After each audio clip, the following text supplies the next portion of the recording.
بسم الله الرحمن الرحيم.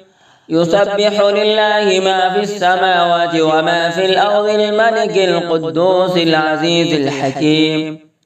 هو الذي بعث في الأميين رسولا منهم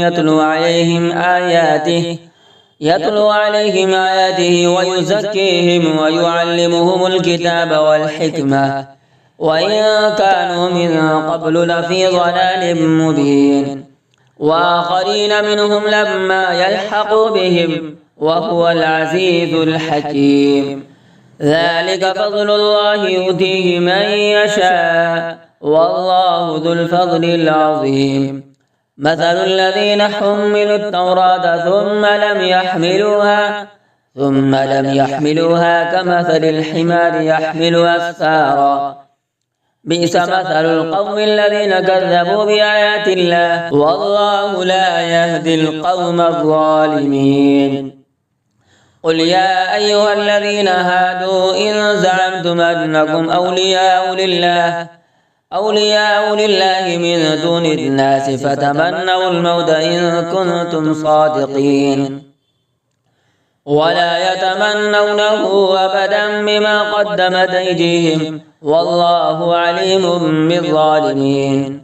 قل إن الموت الذي تفرون منه فإنه ملاقيكم ثم تردون إلى عالم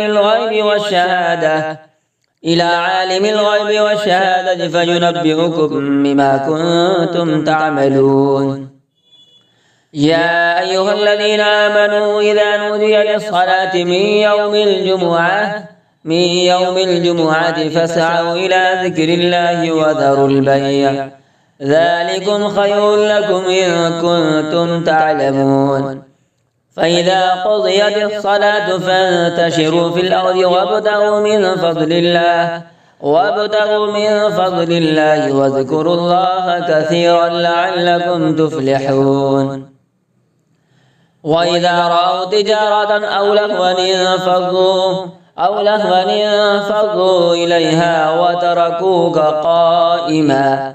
قل ما عند الله خير من اللهو ومن التجارة والله خير الرازقين.